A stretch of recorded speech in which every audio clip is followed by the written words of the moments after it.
에서 우리에게 축복을 주신다. 그러니까 이 땅에서 축복받으려면은 율법을 어떻게 해요?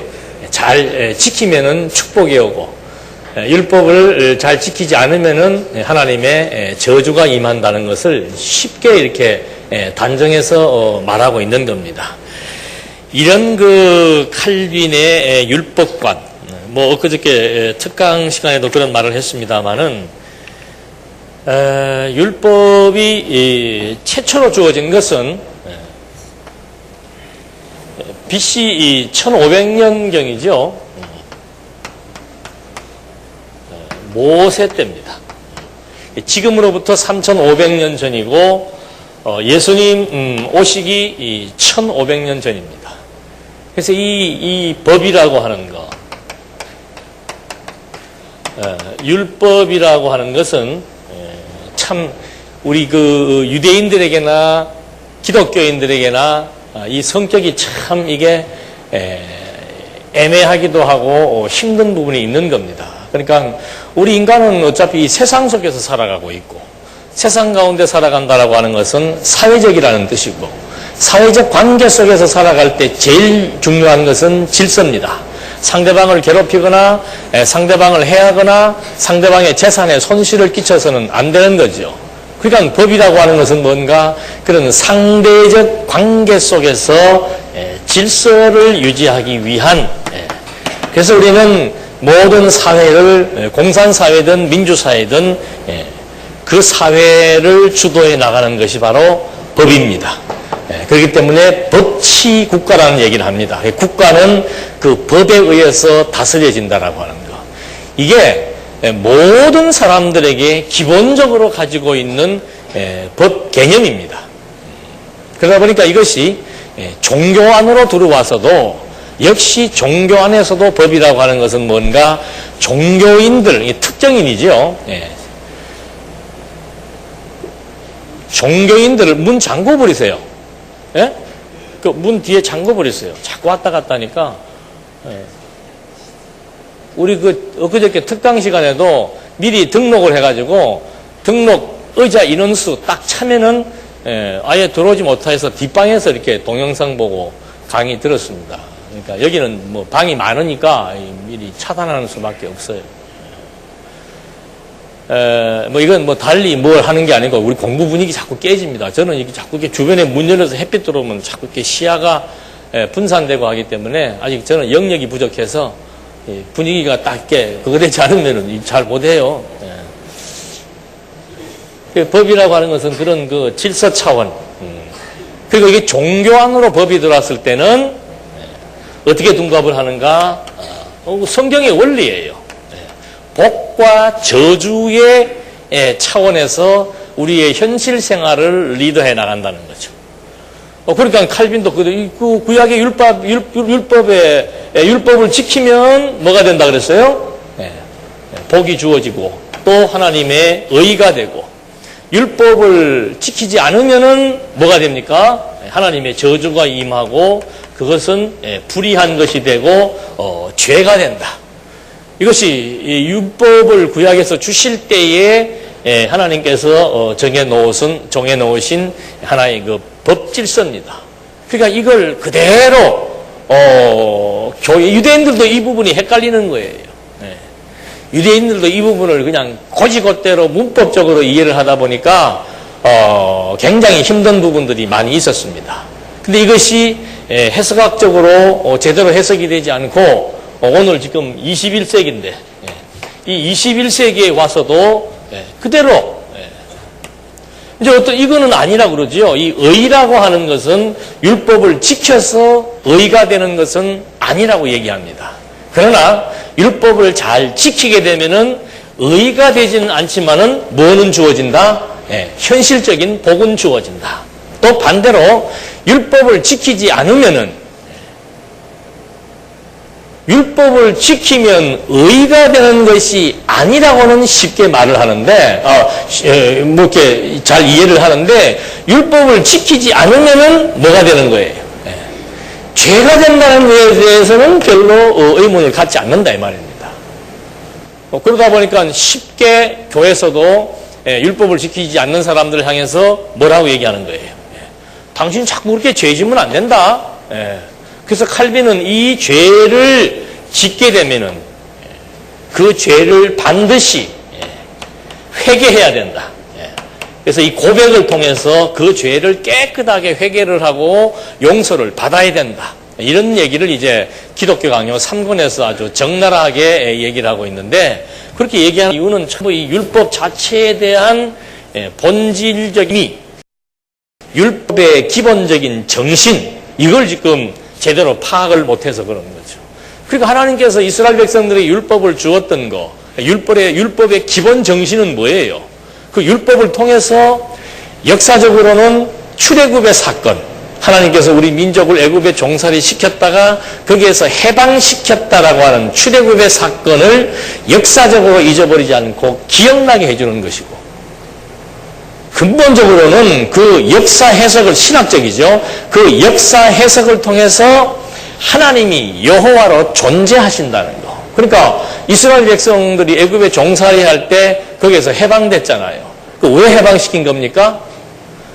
열조와의 무엇을 이루기 위해서? 언약을 이루기 위해서. 그러니까 이 언약을 이루시는 하나님은 여호와이시다는 사실을 알게 해주려고 율법을 주신 거예요. 그러니까 이게 그 율법이 주어지는 동기부터가 다릅니다. 그러니까 보편적인 법이라고 하는 것은 질서예요. 인간과 인간 사회에서의 질서이고, 그 다음에 이 법 정신을 제대로 이해하지 못하게 되면은 그냥 복과 저주 자체만을 생각을 해서 현세적인 의미로만 생각을 한다는 거죠. 이게 복과 저주라고 하는 건 어떻게 수단입니다. 수단. 구약시대는 실제로 율법을 잘 지키면 하나님께서 풍년이 들게 하고, 율법을 지키지 않게 되면은 흉년이 들고 나라에 막 전염병이 들고 백성들이 막 몰살하는 경우들도 있단 말입니다. 그건 하나의 현실적인 수단이지요. 그러나 이런 것들이 신학적 의미는 뭔가? 예수님도 오시면서 마태복음에서 5장부터 바로 무슨 얘기를 하는 겁니까? 율법에 대한 재해석을 해주는 겁니다. 구약시대의 율법, 그리고 구약시대의 이 율법이라고 하는 것은 결국은 이 율법을 통해서 무엇을 더 알게 하려는 거예요? 아브라함에게 세우신 무엇으로? 은혜로 세우신 하나님의 그 언약이 정말 그 어떤 것과 비교할 수 없는 하나님의 자비하심이요, 하나님의 주권이요, 하나님의 전능하심이라고 하는 사실을 깨닫게 하는 수단이죠. 그래서 예수님께서도 가장 골치 아픈 문제, 예수님이 오셨을 당시에 율법적 이단이 무슨 파예요? 바리새파지요. 그러니까 예수님이 그만큼 이 시대를 걸쳐오면서 유대인들이 율법을 아주 잘못 오해하고 있었다는 거죠. 절대 율법을 지켜서 의가 될 수 없다는 거예요. 그럼 하나님께서 율법을 지켜서 의가 될 수 없는 그 법을 왜 줬는가? 그거 지킬 수 없으니까 뭐가 되는 겁니까? 죄가 되는 거죠. 그럼 왜 그럼 또 죄가 되게 했는가? 죄인들에게 주어지는 것은 저주예요. 사망이에요. 그러니까 이거 우리 이 민족은 전부 죄인들이다. 유대인은 죄인들이다. 그래서 온 유대인들이 다 사망에 처해야 된다. 그런데 하나님께서 살 길을 주었다. 그 살 길이 뭔가? 제사규례라 이 말입니다. 그걸 통해서 용서해 주시고, 결국은 이 율법에 의해서 그리스도 오실 때까지 1500년 동안의 유대의 역사를 통해 하나님께서 우리의 이 민족, 죄인인 이 민족을 하나님께서 이렇게 자꾸 용서하시는 이유는 뭔가? 하나님이 우리 열조 아브라함과 이삭과 야곱과 세운 언약을 일방적으로 세우신 그 언약을 일방적으로 성취하시는 여호와라고 하는 사실을 우리에게 알게 해 주었구나. 그 사실을 역사적으로 어떻게 할 것인가? 출애굽의 사건을 통해서 계속해서 그들은 잊어버리지 않는 거예요. 그래서 율법은 완전히 이 언약이 은혜라고 하는 사실을 기억나게 하는 교육적 수단이지요. 이걸 지켜서 인간이 의가 되게 하기 위해 주신 것이 아니고, 이것이 하나님의 은혜라고 하는 사실을 기억나게 하는 교육적 수단인데, 이게 지금 자꾸 왜곡되다 보니까 예수님 당시에 와서는 바리새파 사람들이 전부 외식하는 사람들이 돼버린 거예요. 율법에 조항조항 자꾸 지켜가지고 막 마치 자기들이 의인 행세를 하려고 하는.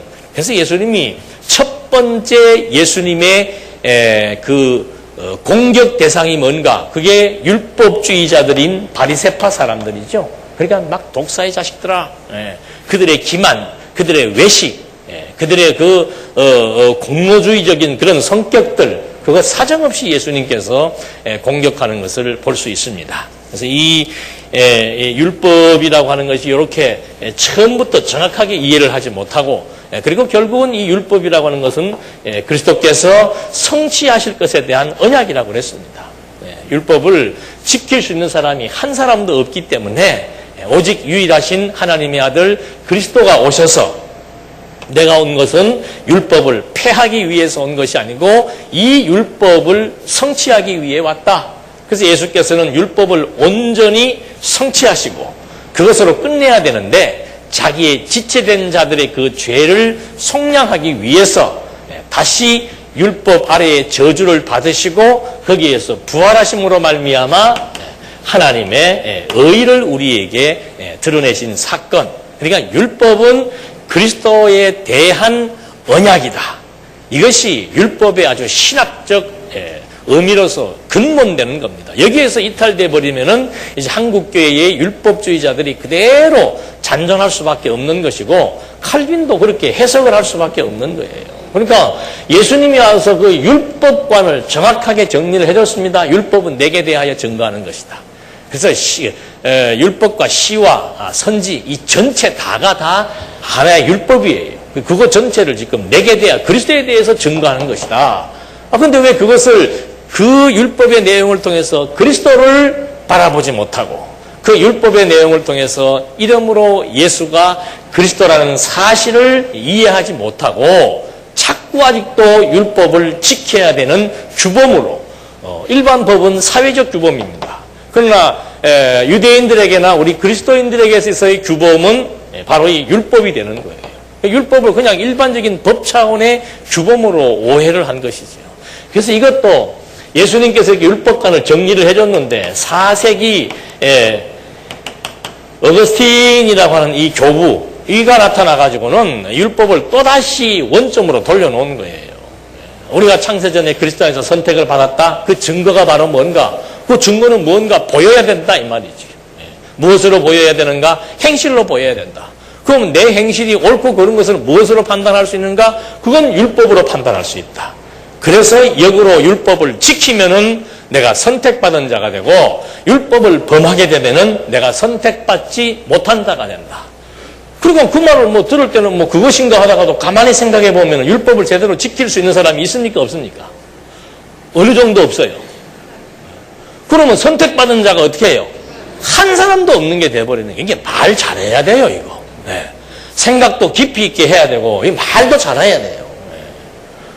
그렇게 또 따지고 물으면 또 뭐라고들 얘기하는 거면 그거는 또 아니다. 그냥 율법의 그 저주가 없어진 것이지 선택과는 또 무관하다고 또 뒤에 와서는 또 얘기를 하게 되는 거예요. 8세기에 와가지고는 아퀴나스라고 하는 그 스콜라 신학자가 율법을 어떻게 또 구분을 하는가 하면은 지금 오늘 계명을 하기 때문에 이 말씀을 드리는 겁니다. 국가법이 있고 종교법이 있고 그 다음에 도덕법이 있다고 얘기합니다. 국가법이라고 하는 것은 율례에 해당되는 겁니다. 그러니까 율례의 내용들은 뭔가 하면 이웃과의 관계 속에서 발생되어지는 모든 사건에 대한 처리 방법들입니다. 그러니까 과거 고대 시대니까 농경사회 아니에요? 내가 남의 집 소를 훔쳤다. 남의 집 소 다리를 부러뜨렸다. 그러면 그 주인이 와가지고 똑같이 다리 부러뜨리고 소를 훔쳤으면은 훔친 것 플러스 5배를 더 가산해서 물어야 되고 또 사람하고 사람 간에 싸우다가 이가 부러졌다? 그럼 똑같이 가서 이 5대를 부러뜨려야 되고 이게 사회의 질서를 유지하기 위한 차원에서 준 국가법이라고 율례를 국가법으로 이제 설정을 한 겁니다. 그 다음에 규례는 뭔가? 이거는 완전히 제사의식이잖아요. 그러니까 이건 종교의식이니까 규례는 종교법이다. 이렇게 얘기를 해놓고. 그 다음에 이제 계명은 뭔가? 사실 엄밀하게 말하면 계명이 도덕법이라고 말하는 건 물론 잘못된 것인데 1에서 5계명까지는 누구와의 관계입니까? 이 사람들이 분류하는 방식으로 보면은 하나님과의 관계예요. 4까지입니까? 5까지? 4까지죠. 5에서 10까지는 뭐예요? 인간과 인간의 관계라고 얘기합니다. 그럼 도덕이라고 하는 것은 하나님과 인간의 관계가 아니고 인간과 인간의 관계예요. 그럼 이거는 빼버려야 돼요. 10계명이 아니고 6계명이 되는 거죠. 이것도 지금 잘못 설정을 한 거예요. 어쨌든 간에 이걸 갖다가 10가지 계명을 도덕법이라고 해놓고 예수의 십자가의 이 사건은 종교법과 국가법은 다 이루었지만은 무엇은 남겨두었다? 이 도덕법은 남겨두었다. 왜? 우리는 이 땅에서 살아야 되니까 이 땅에서 그리스도인들이 살면서 그리스도인들이 살아가는 생활에 규범이 있어야 된다. 그 규범이 뭔가? 그게 계명이란 말이죠. 그래서 여러분들 찬송가 뒤에는 다른 건 없어도 십계명하고 뭐가 또 있어요? 사도 신경이 있습니다. 둘 다 근거 없는 것들이죠. 이건 잘못 해석된 것들이고. 그러다 보니까는 이 21세기에 와서 16세기에 칼빈도 똑같이 율법을 이런 식으로 분류를 하게 되고, 아까 읽어드린 말씀대로 율법을 지키면은 복이 임하고 율법을 지키지 않으면은 저주가 임한다라고 하는 거. 그런 맥락에서 본다면은 사도 시대에 살아왔던 사도들과 예수님은 예수님이야 부활의 영광을 맞이했기 때문에 그 전에 고생한 거는 치지 않더라도, 그럼 예수님이 부활하시기 전에 죽으신 것은 율법을 안 지켜서 돌아가시고 율법을 안 지켜서 조롱받고 율법을 안 지켜서 채찍을 받은 겁니까? 그런 거 아니잖아요. 사도들도 하나같이 제대로 된 집안채 가지고 산 사람이 없었습니다. 전부 죽을 고생하다 갔습니다. 그러면 그 사람들이 뭘 지키지 않았기 때문에 그런 거예요? 율법을 지키지 않았기 때문에 그런 거라고 말해야 되지 않느냐 이 말이죠. 그러니까 이 말을 조금 이렇게 어떤 원리에 입각해서 좀 진지한 생각을 가지고 해본다면은 이런 이론이 나올 수가 없는 거예요. 근데 칼빈도 그렇고 어거스틴도 그렇고, 어거스틴도 예수를 만나기 이전에는 완전히 탕자입니다. 그리고 칼빈은 법을 전공한 사람이에요. 그러니까 법을 전공하고 이 탕자들은 항상 어디에 관심이 많은가 하면은 생활에 관심이 많아요. 생활에. 그러니까 무슨 생활? 바른 생활. 옛날에 탕자 일을 했기 때문에 인간은 참 바르게 살아야 된다. 또 법을 전공했기 때문에 법에 준하는 바른 생활을 살아야 된다. 특히 우리 그리스도인들은 세상 사람들보다 더 무슨 생활을 해야 된다? 바른 생활을 해야 된다. 요즘에 우리도 애들 옛날에 저희 다닐 때는 도덕이라고 그랬는데 요즘은 뭐라고 나와요? 바른 윤리라고 나와요. 한동안 또 바른 생활이라고 나오기도 하고 윤리라고도 나오기도 하고 저희 때는 도덕이라고 그랬습니다. 그러니까 이 기독교 안에서도 이 계명이라고 하는 것은 전부 이 생활의 규범이 될 수밖에 없도록 그렇게 될 수밖에 없는 것으로 이렇게 생각들을 한 것이죠. 그 이유는 뭡니까? 바로 이 율법이 역사적으로는 어떤 의미에서 주어지는 것이고 신학적으로는 이 율법이 그리스도를 증거한다라고 하는 그 사실을 정확하게 포착하지 못하고 일반 법 차원에서 율법을 이해하려고 하다 보니까 저런 이제 모호한 율법관이 나와서 아직도 21세기 이 기독교계에서 율법으로부터 자유함을 누리는 교회는 거의 없는데 어디 한 군데가 또 율법으로부터 자유를 얘기하는가 하면은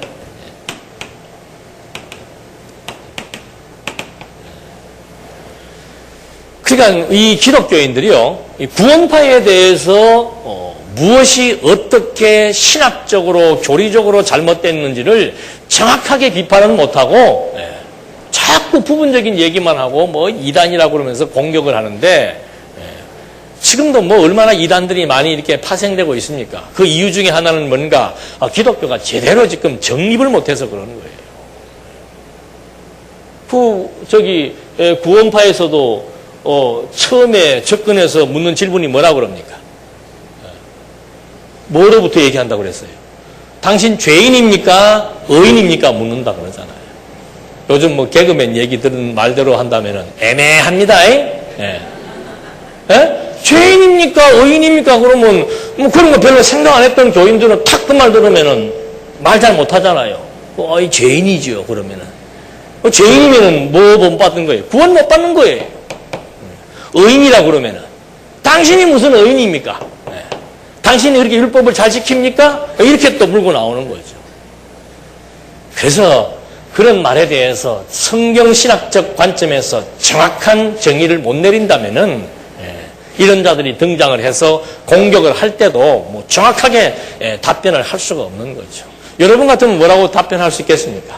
죄인입니까? 의인입니까? 물으면은. 애매한 거예요, 이게. 죄인도 되고, 뭐도 돼요? 의인도 되는 거예요. 내 속사람은 지금도 뭐예요? 내 본체는 아직도 죄인이에요. 그런데 이 죄인인 나를 그리스도의 의로 말미암아 어떻게 해버린 거예요? 덮어버린 거예요. 이게 속은 아직도 뭐예요? 죄가 가득하잖아요. 만약에 그냥 죄로 꽉 차 있습니다. 그런데 겉은 누가? 하나님이 겉은 뭐라고 선포한 거예요? 의인이라고 선포해 준 거라 그 말입니다. 그러니까 바울이 내 껍질은 의의 옷을 입었는데 내 속사람은 어떻다? 이 괴롭다 이 말이죠. 날마다 나는 죽어야 되겠다. 그런 말들의 의미가 이런 속에서 나오는 거예요. 그러니까 뭐 단순 논리로 예수 믿고 뭐 구원 받습니다. 죄용서 다 받았다고 얘기해 놓고서는 그리스도의 속죄는 영원한 속죄라고 칼빈도 얘기하고 뭐 대부분의 개혁주의 신학자들이 다 얘기합니다. 다 속죄 안 받았다고 얘기해요. 그런데 우리도 이 사람들이 그런 공격하죠. 주기도문 할 때 뭐가 나온다고요? 우리의 죄를 뭐 하여 주옵시고. 용서함 받았어요? 못 받았어요? 근데 왜 우리의 죄를 사하여 주옵시고 말하는 겁니까? 그렇게 말하면은 우리가 죄 용서를 받아서 의인이지만 우리는 아직도 뭘 또 범하고 있습니까? 죄를 범하고 있잖아요. 그럼 죄를 범하고 있으면 죄 용서를 빌어야 됩니까? 안 됩니까? 이 아침부터 조금 머리가 어지러우면 안 되는데, 죄 용서를 빌어야 돼요? 안 돼야 돼요? 그렇지. 가만히 있으면 이제 50점은 되는 거예요. 그러니까 이 사람들이 칼빈도 그렇고 99%의 개혁주의 신학자들은 하나같이 뭘 빌어라? 죄 용서 빌어라. 이게 맞습니까? 틀립니까? 틀리죠. 앞에서는 뭐라고 얘기했습니까? 우리의 과거와 현재와 미래의 죄를 다 뭐 했다?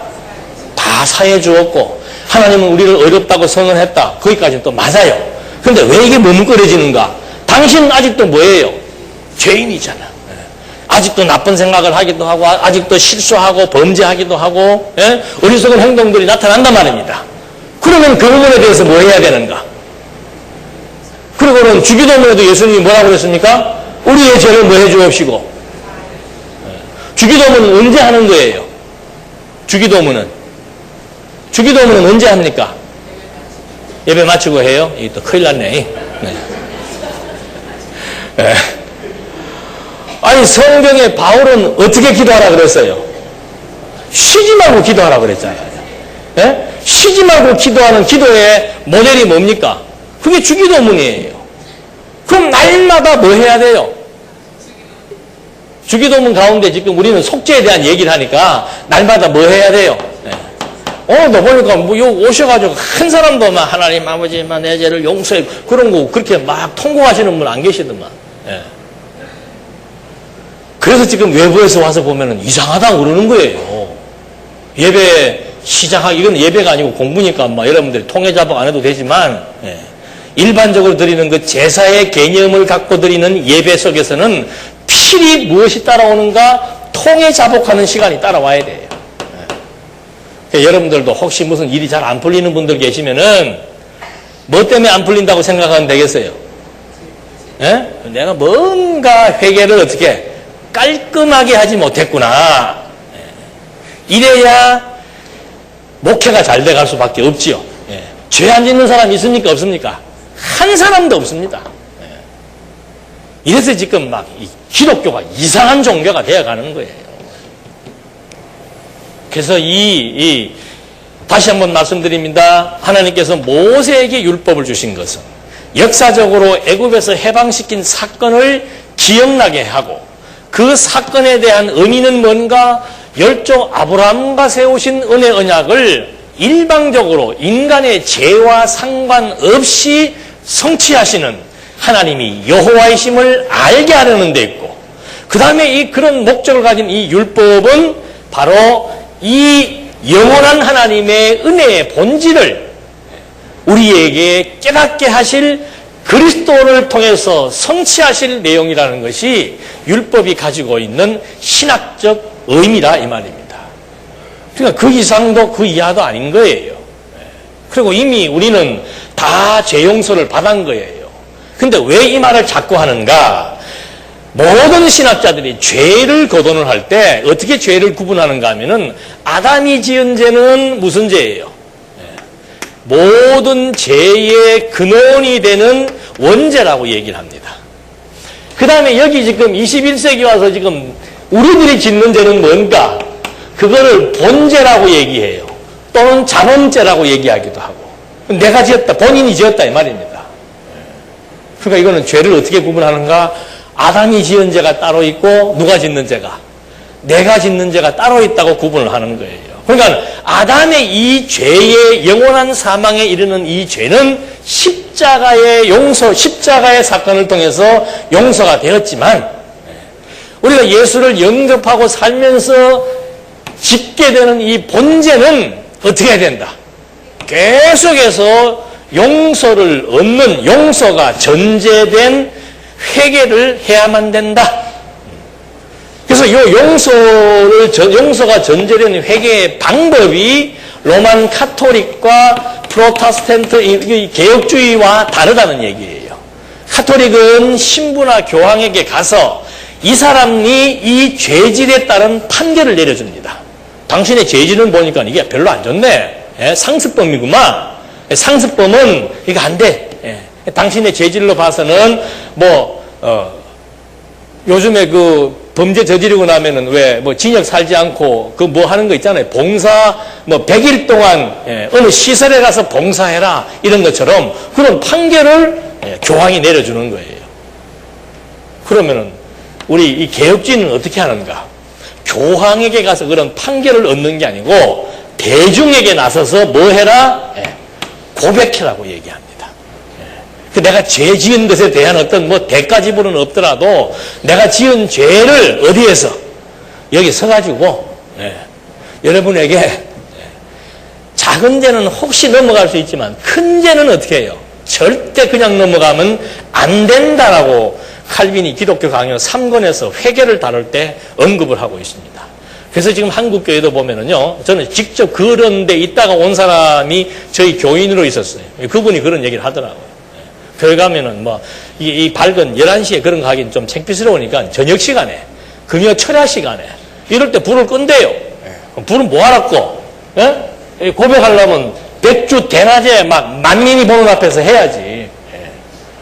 그래서 불 꺼놓고 고백하다 보면은 이 남자가 무슨 실수 저지른 거 고백했는데 이 여자가 또 실수 고백한 게 서로 맞아버려요. 그럼 뭐가 되는 거예요? 별일들이 다 일어난대요. 그러니까 이렇게 하는 우리가 생각할 때는 상식 밖의 일들이 왜 발생하는가? 이때 지금 잘못 정리를 해서 그런 거라 그 말입니다. 그리고 그렇게는 안 하더라도 어느 교회를 막론하고 첫 시간에 예배당 이 거룩한 성전에 들어오면서부터 제일 먼저 시작해야 될 것이 뭔가? 하나님 앞에 통회 작업하는 거예요.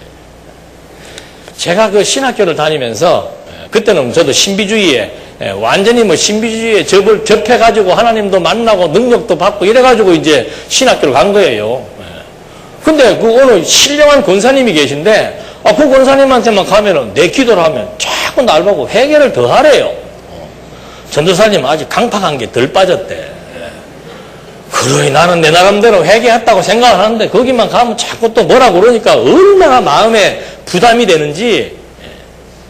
여러분은 그런 기도 안 받아봤어요? 안 받아보셨구만. 저만 나쁜 짓을 많이 해가지고 그렇게 사람을 자꾸 이렇게 얽어매는 거죠. 그러니까 사람이 어디 앞에서 꼼짝을 못하는가 하면은 자기의 약점 그거 딱 걸려들면은 꼼짝 못하는 거예요. 그러니까 나중에 이 고백이 정 안 되면은 칼빈도 목사한테라도 가서 고백하라고 얘기합니다. 여기는 교리적으로 만들어 갖고 왜? 아이 교황은 모든 속죄 권한이 있는 그리스도의 대리자니까. 그리스도로부터 열쇠를 받아가지고 죄 용서 시켜주면은 천국도 보내고 교황이 죄 용서 못하겠다 그러면 그 사람은 천국 못 가는 거예요.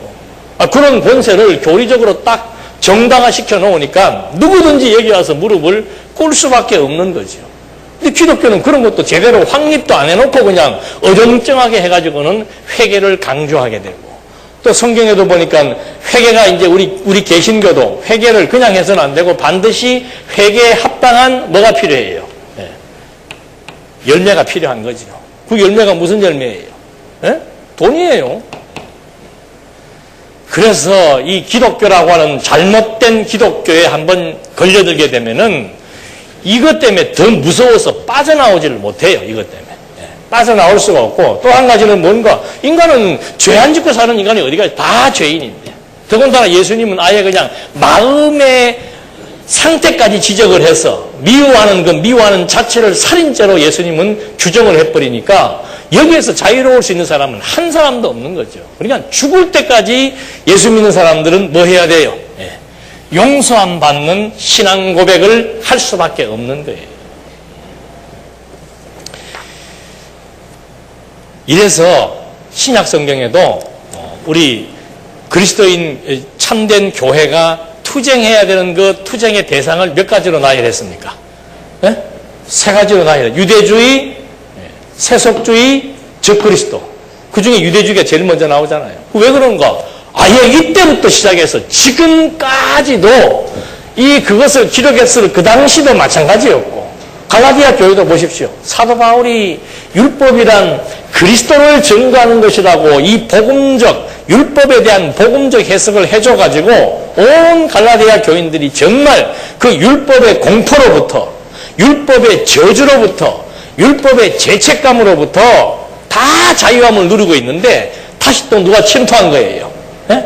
갈라디아 교회에 율법주의자들이 침투한 거예요. 뭐한 놈이 뭐 한다고? 우리 지금 한국에도 대표적인 교단 중에 하나가 무슨 교단이 있어요? 네? 주일날 짜장면 사 먹으면 죄고. 실제로 그때 이스라엘 가보니까는 복도를 우리 숙소에 복도를 지나가는데 유대인 할머니가 소리를 지르면길래 사고 난 줄 알았더니 와서 불 좀 꺼라 그러더라고. 유대인들은 안식일 날 불을 지피면 안 됩니다. 근데 이것도 불은 불이잖아요. 그러니까 안식일 날 호텔에 들어와서 불을 켜야 되겠는데 자기들이 불을 켜면은 율법을 범하는 게 되니까 자기들은 안 범하고 그럼 우리는 범해도 돼요? 지나가는 사람 불러가 여기 좀 올려달라 이거예요. 그리고는 그 안식일 날 우리 돌아다니는 관광객들을 보고 할머니가 길에서 막 유대말로 막 욕을 하는 거죠. 뭘 지키라고? 안식일을 지키라고. 그러니까 이게 초대 교회 때도 마찬가지고 예수님 때도 마찬가지고 이 구약 시대 때도 마찬가지고 수천 년을 흘러내려오면서 율법의 근본적인 개념과 의미와 목적이 정리가 지금도 안 되고 있는 거예요.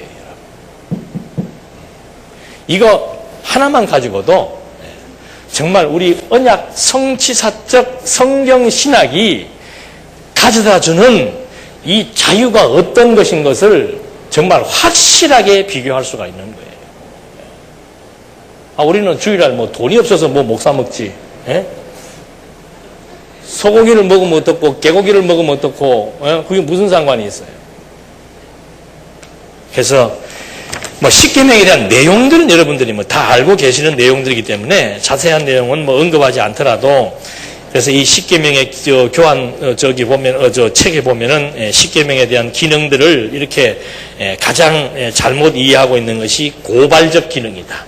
인간이 죄를 저질렀을 때 그걸 그냥 고발하는 그런 고발적 기능이 있어서 정죄한다. 정죄의 면을 너무 강조하고 부각시킨다라고 하는 거. 그러니까 율법의 기능 그러면은 대부분의 많은 사람들은 율법의 기능 중에서 이 저주라고 하는 정죄 기능만 아주 그냥 강하게 부각을 시키고 있는 거예요. 그러니까 이 정제 기능에 의해서 우리 마음에 뭐가 생깁니까? 두려움이 생기죠.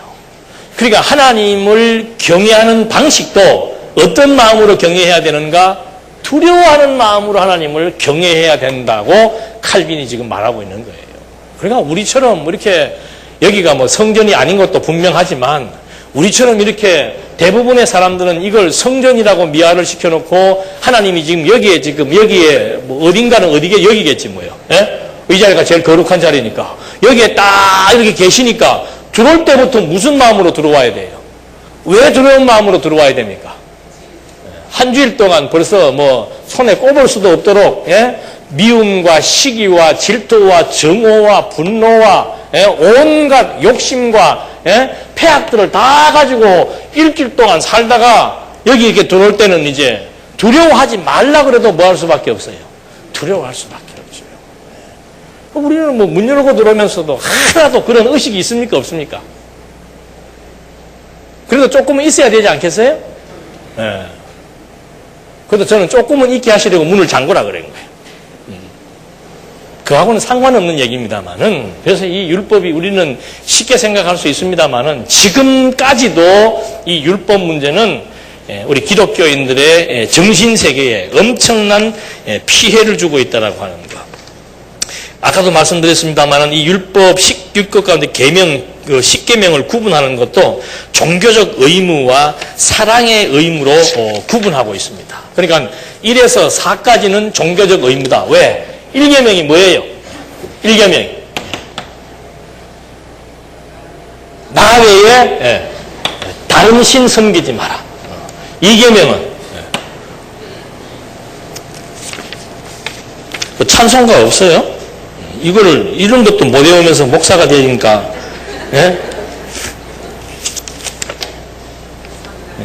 나 외에 다른 신 섬기지 말고 우상을 만들지 말고 그 다음에 이름을 망령되이 일컫지 말고 네 번째가 뭐예요?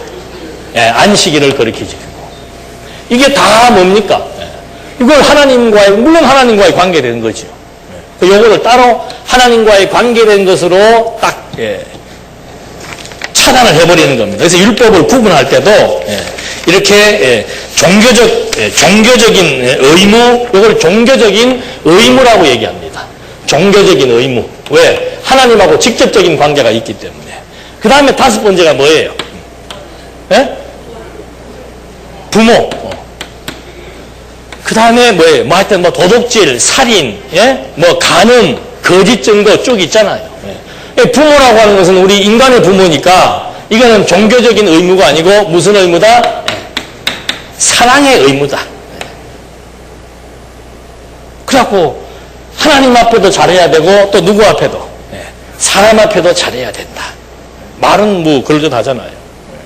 요즘에 어떤 교회에서는 그 10분의 1을 내게 하는 게 아니고 10분의 3을 내게 해요.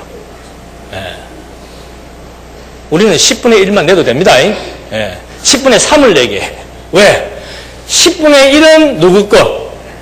하나님 아버지 거. 그 다음에 또 10분의 1은 누구 거예요? 가난한 이웃의 것. 그 다음에 또 10분의 1은 누구 거예요? 부모님 거. 그래서 10분의 3을 이제 드리라고 하는 교회들도 많이 생기고 있는데, 이거 정말 웃기는 짓이죠.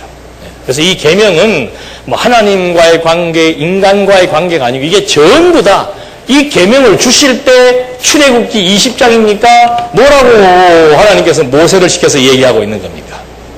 제일 먼저. 이걸 내가 주는 이유가 있다. 그건 뭔가? 내가 너희들로 하여금 무엇을?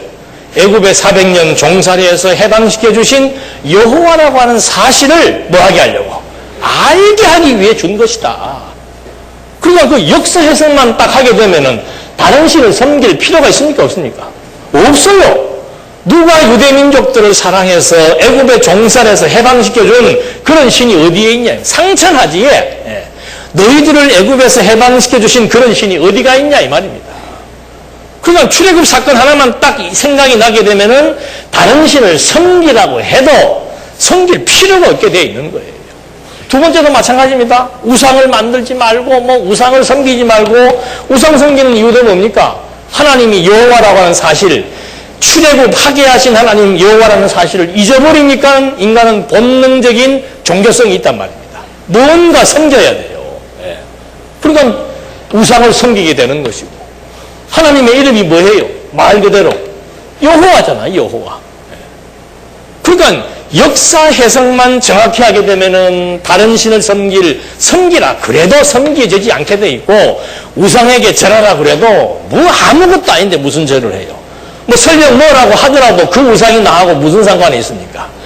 우상에 무슨 눈이 있어서, 코가 있어서, 입이 있어서, 예? 그 우상 단지가 무슨 능력이 있어가지고 내 생명을, 내 삶을 지배한 것도 아니고, 예? 오직 하나님만이 우리의 안고 일어섬을 하시고 우리의 삶의 전 영역에 있어서 우리에게 생명을 주시고 우리를 인도해 나가시는 참신이라고 하는 사실이 너무도 분명한데, 그래서 그 여호와의 이름 절대 잊어버리지 마라 이 말입니다. 그러고 나서는 뭐예요? 6일 동안 일하고 하루를 왜 쉬는 겁니까?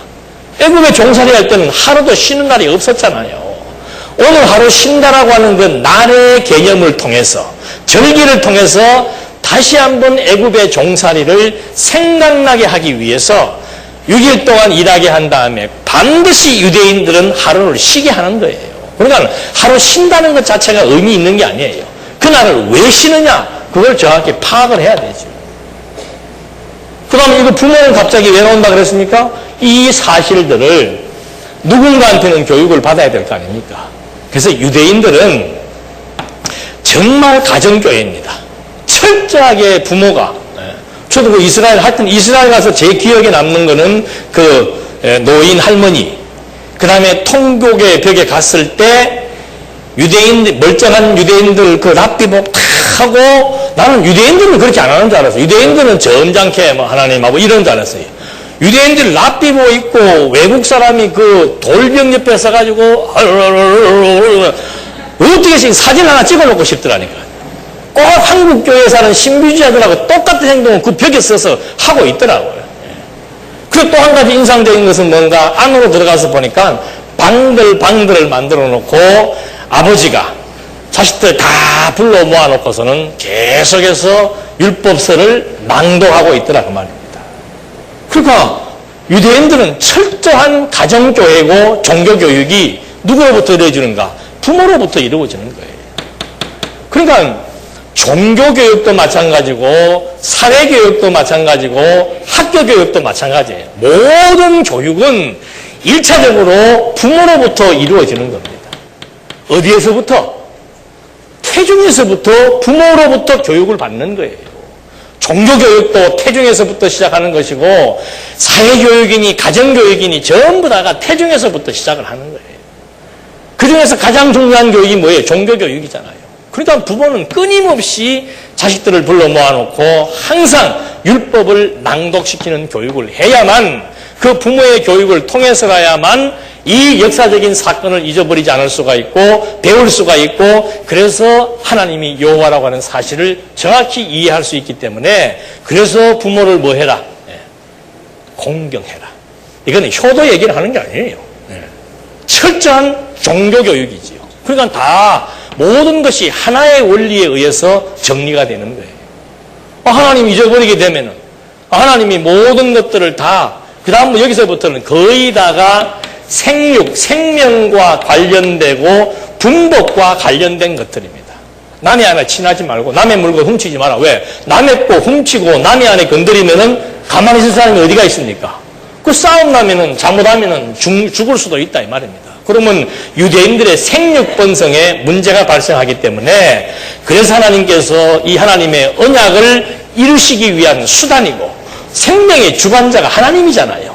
애굽에 종살이했던 이스라엘 백성들, 애굽의 학대 가운데 죽을 수밖에 없었고 2살 아래 난 사내 아이들의 생명이 다 전멸되는데 유대인들의 어린아이들의 생명을 누가 지키고 보호한 겁니까? 하나님이 지켜 보호한 거예요. 왜? 열조 아브라함과 이삭과 야곱의 언약대로 생육하고 번성해서 큰 민족 이루어주겠다고 하신 하나님의 언약에 기초해서 하나님이 그 생명 번성시켰다는 사실을 기억나게 되면은 절대 상대방의 그 생명 자체를 내가 건드릴 수 없는 거죠.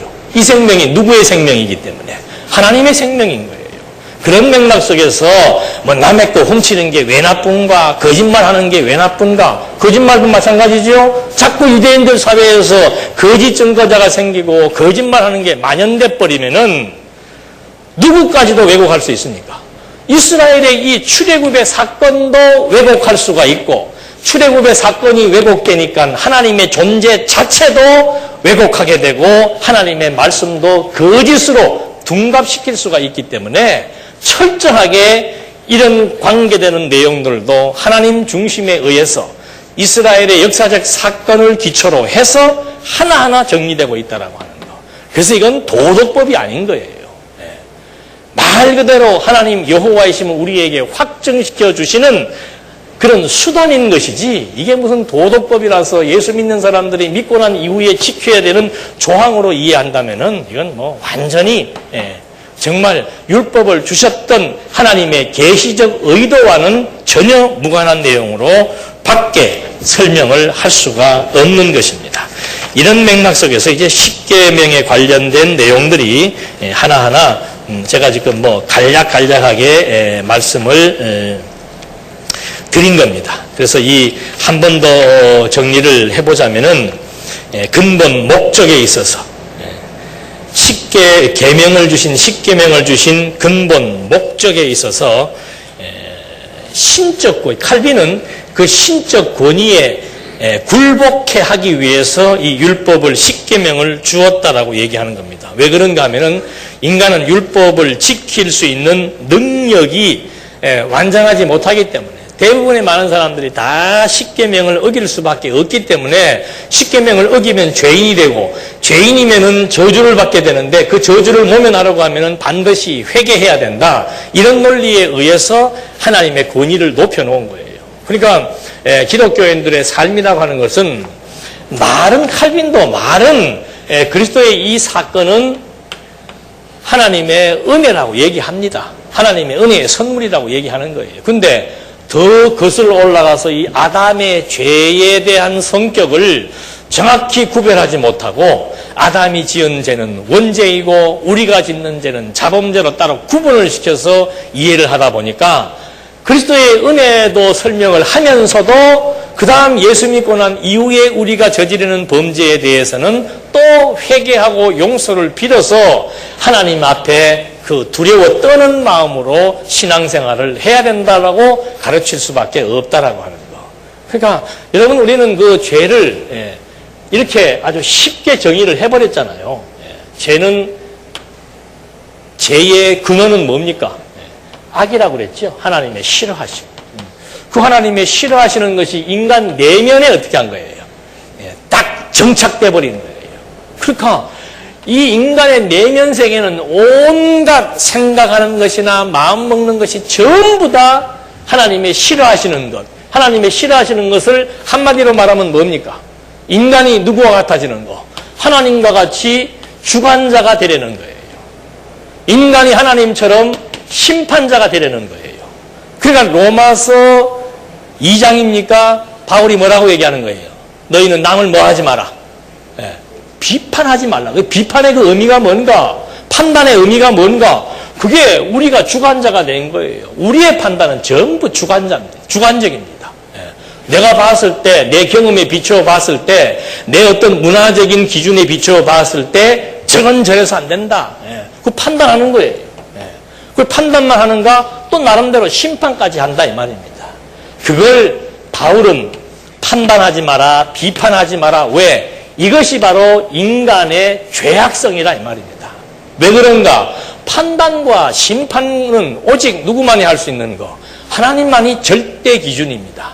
하나님만이 절대 기준이기 때문에 하나님이 보시기에 좋고 싫은 것에 의해서 의와 죄가 판단돼야 되는데, 우리는 그렇게 판단하지 않으려고 자기 기준에 의해 가지고 좋은 것은 의고 싫은 것은 악이라고 판단을 해버리고, 내 중심에 의해서 사람도 판단하고 환경도 판단하고, 사람 판단해서 내 마음에 안 드니까 뭐가 생겨요? 미움이 생기죠. 주어진 환경이 내 마음에 안 드니까 그 환경 앞에서 뭐 하는 거예요? 절망하는 거 아니에요. 이게 전부 다 뭐예요, 이게? 이게 다 죄악이란 말입니다. 이게 악으로부터 파생된 죄의 모습이라 이 말이죠. 그러니까 이것이 언제부터 시작되었는가? 아담 때부터 시작이 된 거예요. 아담 때부터. 아담이 선과 악을 알아버렸잖아요. 선과 악을 안다는 것은 뭔가? 이제 아담이 하나님만이 모든 것을 판단해야 되는데 아담도 하나님처럼 하나님의 자리에 앉아서 자기가 마치 신이 된 것처럼 좋고 나쁜 것을 판단해버리는 그런 죄악성이 여기에 자리하게 되는 거예요. 그러니까 아담 이후로부터는 인간이 어떻게 되게 되는가? 출생을 통해서 인간이 생성이 된단 말입니다. 그러다 보니까는 흑인이 아기를 놓으면 뭐가 나와요? 흑인이 애 낳는데 백인 나오는 건 이상한 거고, 흑인과 흑인이 결혼을 했는 데는 반드시 흑인이 나올 수밖에 없는 거예요. 그런 것처럼 우리의 죄라고 하는 것은 창조 출생의 과정을 통해서 유전되는 거라 그 말입니다. 근데 이걸 그러면 여기로부터 시작된 그 죄는 계속해서 출생하는 모든 인류에게 그대로 그냥 다 똑같이 죄악 가운데서 출생하게 되는 거예요. 그러니까 5,000년 전에 출생한 사람이나 21세기에 출생한 사람이나 아담 이후로부터 출생하는 사람은 전부 어디에서 출생하는 겁니까? 이 죄 중에서 출생하는 거예요. 죄 중에서 출생하니까 뭐예요? 죄인이에요. 그러니까 죄라고 하는 것은 바로 이런 인간의 내면 상태를 의미하는 것인데 아담의 죄가 곧 누구의 죄예요? 우리의 죄예요. 아담이 지은 죄, 아담의 죄나 나의 죄가 본질상 똑같은 거라고 말입니다. 근데 왜 이걸 갖다가 아담이 지은 죄 따로 있고 내가 지은 죄가 따로 있다고 생각을 하냐 이 말이에요. 다 똑같은 죄인데. 어디에서 혼돈하고 있는가? 범죄를 지금 제대로 이해하지 못해서 그런 거예요. 우리는 아니까 쉽죠. 여러분 율법과 죄와 은혜 다시 한번 집에 가서 읽어보십시오. 그 절대 쉬운 책이 아닙니다. 쉬운 용어 개념도 아니고 쉬운 책이 아니에요. 그렇게 이렇게 읽어서 끝날 책이 아닙니다. 한 번 보고 이해되시는 분은 무지하게 머리 좋으신 분이에요. 저도 그거 한 3번, 4번 봤어요. 요약을 하려고 그러니까 다 빨간 줄 떠야 되고. 그 책 쉬운 책이 아닙니다. 거기에서 지금 뭐가 나오는 겁니까? 선과 악에 대한 개념, 악과 죄와 범죄에 대한 개념, 이걸 정리해 놓은 그런 이론이 없습니다. 다른 어떤 책, 여러분들이 인터넷 가서 하면 요즘은 그 인터넷 서점이 있잖아요. 악이라고 하는 거 한번 쳐보십시오. 책이 나오긴 나오는데 이 악을 전부 도덕적 기준에서 악이라고 하는 개념을 정리하고 있지 하나님의 절대 이성이라고 말하고 있는 그런 학자는 한 사람도 없어요. 같이 좀 흥분해야 되지 않겠습니까? 그래서 여러분 우리가 이 공부를 하는 이유는 다른 거 없습니다. 뭐 칼빈 알아도 그만 몰라도 그만인데 왜 지금 이걸 공부하는가? 칼빈 그러면 장로교의 초석을 놓은 위대한 신학자입니다. 그런 사람들도 어디 문제에서 지금 걸려서 어떻게 되다 보니까 죄 문제, 죄에 대한 개념 문제, 율법에 대한 문제, 그러다 보니까 지금 이처럼 어리석게 성도들을 두려움으로 하나님을 섬기게 만들고 끊임없이 죄 용서를 얻기 위한 속죄를 해야 된다라고 회개를 해야 된다고 가르치고 있고 이런 안타까운 현실들이 우리는 정리해서 확실한 내용들이지만은 아직도 많은 학자들은 이런 부분적인 데서도 헤어나지 못하고 있다라고 하는 이 현실을 우리가 비교해서 공부하기 위해서 지금 이런 칼빈 강요의 내용들을 확인해 보고 있는 겁니다. 그래서 아까도 말씀드렸습니다만 이런 그 원죄와 자범죄, 원죄, 자범죄, 이게 이 사람들이 말하는 자범죄는 우리의 개념에서 본다면은 범죄를 얘기하는 거예요. 그러니까 설령 범죄하지 않아도 우리는 뭐예요? 다 죄인이에요. 그러니까 바울이 그러잖아요. 그러면 죄를 지으나 안 지으나 다 똑같겠네요. 야, 이 사람아, 그렇다고 해서 네가 죄를 더 짓느냐? 죄를 더 짓고 덜 짓고가 어디가 있냐? 100% 뭔데? 100% 죄 가운데서 이렇게 지금 완전히 죄 가운데 죽어버린 인간인데 나는 하나님의 은혜를 더 깨닫기 위해서 죄를 더 지어야 되겠다. 이때나 지금이나 사람 생각은 똑같은가 봐. 이런 얘기 해주면 무슨 생각하는 거예요? 그러면 뭐 죄 지어도 죄고 안 지어도 죄니까 뭐 하는 게 편하겠다. 그래서 이 10대들에게 이런 말 하면 이제 자기가 10대들 뿐만 아니더라고요. 40대, 50대 상관없어요. 자기 합리화시키기 시작하면은 그런 이론에 빠져버리는 거죠. 그러니까 바울이 그걸 알고, 야, 뭐 하나님의 은혜 깨닫기 위해서 죄를 더 짓고 싶다고? 죄라고 하는 것은 네가 더 짓고 덜 짓고 할 것도 없이 온 인간은 전부 다 죄 가운데, 죄 중에 빠져서 죄인의 몸으로 살아가고 있는 죄인이라고 하는 사실을 바울이 아주 정확하게 규정을 해주고 있는 겁니다. 그럼 범죄는 뭔가? 이게 그냥 밖으로 표출되는 거예요. 아니, 내가 누구를 미워서 한 대 때리는 거나 내가 마음으로 누구를 미워, 여러분 지금도 누구 미워하는 사람들 있을 거 아니에요, 우리 마음속에. 그것처럼 고통스러운 거 없어요. 상대방은 잘 몰라. 그냥 잘 다니고. 어떤 경우는 가까이 사는 사람도 미움의 대상일 수 있잖아요. 근데 여러분이 만약에 남편을 미워한다면 남편이 자기 미워하는 걸 그게 깊이 잘 몰라요. 개념 없이 그냥 주는 밥 먹고 잘 살아요. 아내는 혼자서 30년 동안 묵은 뭐가 가지고 있어요? 그 미움의 증오를 가지고 있는 거예요. 그 누구 죽이는 겁니까? 자기 죽는 거예요, 자기 죽는 거예요.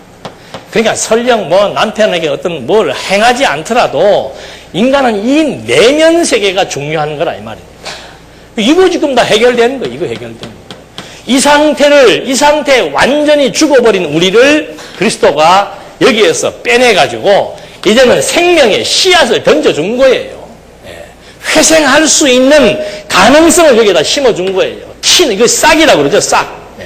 그 싹에 의해서 우리는 이제 점점점 이 사람이 죽고 새 사람으로 살아가는 이것이 성도의 성숙의 모습이고 생활이라고 성경은 말하고 있는 거죠.